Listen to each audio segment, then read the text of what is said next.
I'll stand in the middle because I have a very interesting story for everyone here tonight.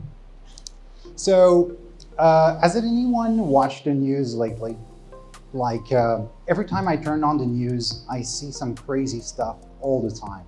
It can be about technology, conflicts, AI, society. And these problems or these topics inspired me to start this company that I called AI Square. So the problem that we're tackling is this perspective that AI is everywhere except where it matters the most. If you think about all the industries that run the world, global logistics, energy, manufacturing, you only see them in the news when something went wrong. There's a congestion at the port or something like that. But the fact is, AI doesn't touch these industries at all. AI doesn't touch the real world. And the reason for that is that they never completed their digital transformation.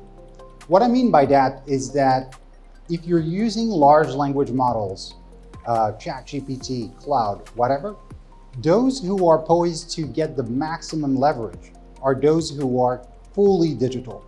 If you're coming from an industry that uses technologies like fax, you won't be able to capitalize on AI as much as the others. Legacy still runs the world, but that is completely overshadowed by the sovereignty problem. You see, I focus on legacy industries where if they were going to make some investments into modernizing themselves, they want to make sure that they are the owners of the value that they create. So in order to solve this problem, my team and I knew that we had to create or use a different approach to AI. The shape of the technology had to be done in such a way that allows to touch the real world. So we came up with what we call industrial solver models. So compared to large language models that have a context window in text, these have an understanding of the world in 3D. Think about your factory, your port, with all the moving parts, that's its context window. It can generate designs you can build. So what I mean by that, let's say I need to create a new condo or a new data center here in Singapore or Malaysia. If I have an understanding of the landscape, the terrain, I can then use a generative approach to create a design, but it's not like something that you would get from Midjourney. This is something that you can pass on to the construction company and they can immediately know exactly what to do about the hydraulics, the ventilation, the electrics. And the last and most important part is that they operate in real time. And this is a breakthrough technology that we were able to achieve earlier this month. What I mean by that is that, okay, you design your facility, but now you want to connect all of the sensors or smart objects that you have in that facility. CCTVs, access control, electrics, SCADA systems, legacy systems. And once you plug them in, you can interrogate the space and the sensors to tell you the bigger story about your own infrastructure. So this is not science fiction. This is actually deployed in more than 10 mission critical sites across the world.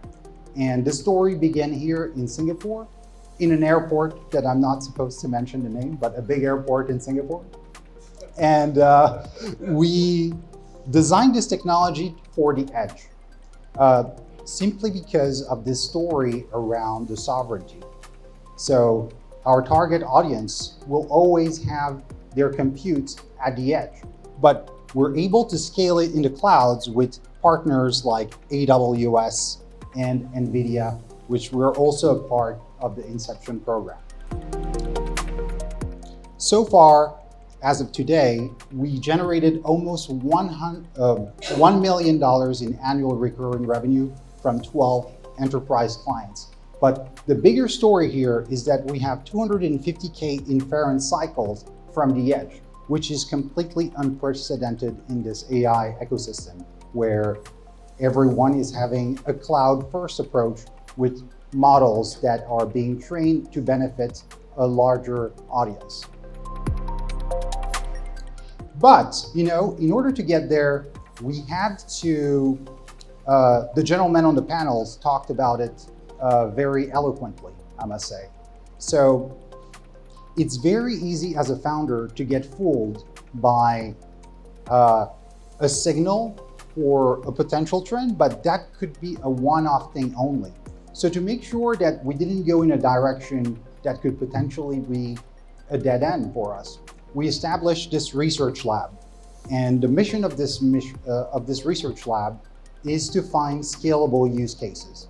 And this is where we met the folks at Pundi, and we were able to join their accelerator programs for startup to explore scalable use cases in startups, in Web3. We came up with a use case that we explored originally with Saxo Bank. A quantitative AI model that is able to navigate uncertainty. And we thought, okay, maybe we should try to apply it to the crypto space because there's a lot of uncertainty. So the way it works is that it's in the form of a Chrome extension that you can install on your Google Chrome. And you can go and navigate any website that is talking about cryptocurrencies. And all of the symbols are going to be highlighted here. You can thumbs up or thumbs down, which is very basic. But the use case here is that if you click on the symbol, you'll be taken into an anonymous chat room that is running directly on the edge, on your machine.